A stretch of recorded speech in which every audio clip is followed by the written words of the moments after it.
Top of the bulletin this hour, the African delegation headed by President Ramaphosa will meet Russian President Vladimir Putin today. This is on the second leg of their mission to bring Ukraine and Russia to the negotiating table. SABC correspondent Dasha Chernyshova brings us a report now from Moscow and is also just going to give us a gist of what is expected to be discussed today. The delegation of 7 African leaders will be received by the Russian president in the country's second largest city of St. Petersburg on Saturday. According to the presidential aide Yuri Ushakov, peace proposals will be discussed during a meeting of the leaders. Moscow has seen the reports of those proposals, but is yet to receive the official document. Issues related to the grain deal will also be discussed. Moscow says African leaders are eager to ensure the regular supply of grain to their countries. But Moscow is doubtful about whether to extend the Black Sea Grain Initiative, saying nothing has been implemented when it comes to Russian agricultural exports. Participation of the Russian president in the BRICS Leaders Summit in South Africa this August will also be discussed. The problem is the ICC's arrest warrant issued for the Russian president. Russia's deputy foreign minister earlier expressed hope that South Africa would ensure Putin's immunity for his visit to the country. The Kremlin insists Moscow remains open to any contacts and discussions about the possible scenarios for solving the Ukrainian problem, but notes that it is Ukraine that rejected the possibility of the talks. Moscow also says it believes that it is the West that is not allowing Kiev to hold negotiations with Moscow while supplying more weapons to Kiev. That, Moscow says, only serves to extend the ongoing conflict. Dasha Chernyshova, SABC News, Moscow. Now, meanwhile, Poland's Ministry of Foreign Affairs has defended its decision to prevent President Ramaphosa's security team from leaving their plane in Warsaw. Now, around 120 South African journalists, police officers and soldiers finally disembarked yesterday. This was after being denied entry to Poland for more than 24 hours. The ministry said the plane had what it called dangerous goods on board and that the South African representatives did not have permission to bring the items into Poland. It added that there were people on board that the Polish government had not been informed about beforehand.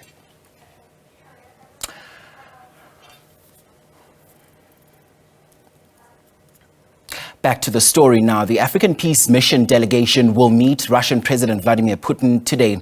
Now, this follows their meeting with Ukrainian President Volodymyr Zelenskiy. The African delegation hopes to mediate an end to the 16-month-long war in Ukraine. For more on this now, we bring in our correspondent, Dasha Chernyshova, who joins us now. Dasha, thank you for your time. So how is the peace mission going so far?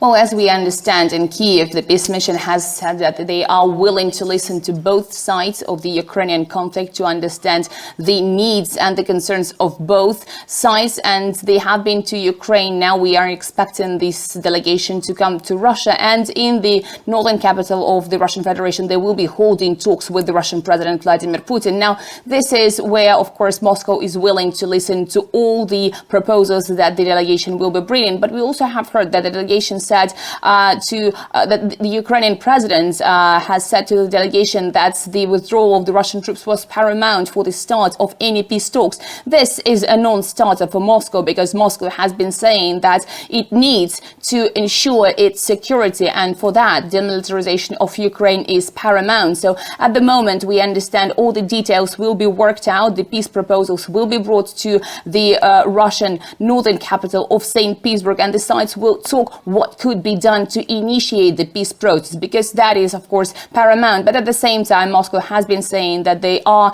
expecting the Western countries to stop their weapon supplies to Kiev. That, Moscow believes, will encourage Kiev to start the negotiations process.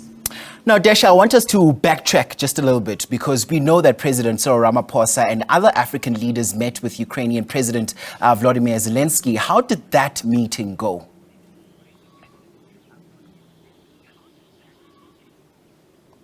Well, as we understand, the sides indeed had the conversations on a number of issues. And as we have heard, the Ukrainian president has been saying that what is needed to restart the negotiations process, which had been hampered last spring after the talks in Istanbul, is Russia to withdraw its troops from the territory of Ukraine. And as I have said, that is a non-starter for Moscow, because Moscow believes that Ukraine does pose a threat to the Russian Federation. Now, another issue was very important, that the African countries are interested in listening to both sides of this story. And that is, of course, what they are doing now on their peace mission to Ukraine and then to Russia. Another angle that is being discussed is, of course, the grain deal has been signed by the Russian Federation, Ukraine, and the United Nations with the mediation of Turkey. There have been two sides of this deal. One is being implemented according to Moscow, that is the Ukrainian exports of the grain to the international agriculture markets, and another one relates to the exports of the Russian agricultural goods to the international markets. And this is where Russia says it cannot extend this grain any further because this part of the deal is not being implemented. So we understand that African countries are interested in having the regular supply of grain to their countries. Moscow has been saying that they would not extend the deal unless some progress is made. It has not been made in Russia's perspective, but at the same time, we've heard Moscow saying that it is willing to supply those 3% to the African countries for free. Russia is willing to do that to make sure that those countries are having enough to eat. So certainly this is one of the issues that will be discussed. And another issue which is of paramount importance, particularly for Russia, that is the participation of the Russian president in the BRICS Leaders Summit that will be taking place in South Africa this August. And there the problem is the ICC warrant that has been issued for the Russian President Vladimir Putin. Russia's foreign ministry has been saying that they do expect the South African side to provide immunity to the Russian president. So a lot to discuss. A lot has been discussed already, but they are now certainly expected in Russia to bring those peace proposals to the Russian side. And that matter on the BRICS summit that is coming up, Dasha, I must say, is a very hot potato right now. What do you think is likely to come out of these discussions?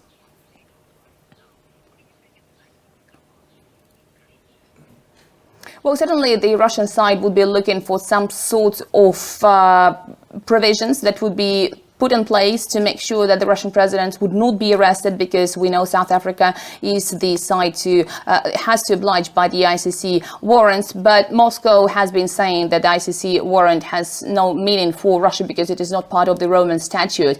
So for the Russian side, what's important here is to make sure that there is some kind of provision for the Russian president. Otherwise, Russia will have to be represented at a different level. There have been discussions that the Russian foreign minister, Sergei Lavrov, could substitute the Russian President Vladimir Putin to travel to South Africa freely and to hold the discussions and to be part of those meetings taking place in South Africa. So a lot to be discussed here as well. But again, Moscow says it is willing to continue to strengthen its relationship with the African countries overall and with the BRICS countries in particular, because for a long time Russia has been building its relations within the BRICS group of the countries and have been saying that this is one of the directions that is of priority to Moscow. So now there are also reports that Russian missile strike took place on Kyiv, as the South African President Cyril Ramaphosa led the delegation to Ukraine. Are we able to, first of all, get confirmation on this? And what more can you tell us about it?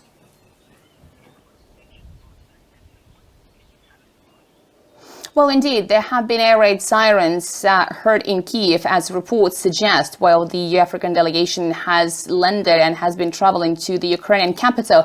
But Moscow says that it is hitting the military infrastructure of Ukraine with high-precision weapons. So Moscow has not commented on this incident in particular, but from Moscow's point of view, it would be insane to hit anything that would be close to this delegation that is of such importance to Russia. Russia has been building its relations with the African nations for a long time. Over the course of the past year, we've seen many Russian delegates traveling to the African countries to build those relations, to strengthen those. So Russia insists that it is only the military infrastructure of Ukraine that comes under the Russian strikes. And also Moscow has been saying that it is willing to talk to those African leaders. So certainly that is out of question that Moscow would be stressing that. But there has been no confirmation from the Russian Ministry of Defense on that. At the same time, we have heard the Russian president, saying that it is not a problem for Moscow to hit any building in Ukraine. As he said, Russia has already destroyed 5 Patriot complexes of air defense that have been stationed in the Ukrainian capital, Kiev. All right, that's, of course, Dasha Chernyshova joining us there for a live update on this. Thank you so much for your time. We park it here for now. We no doubt will be checking in with you a bit later on in the program.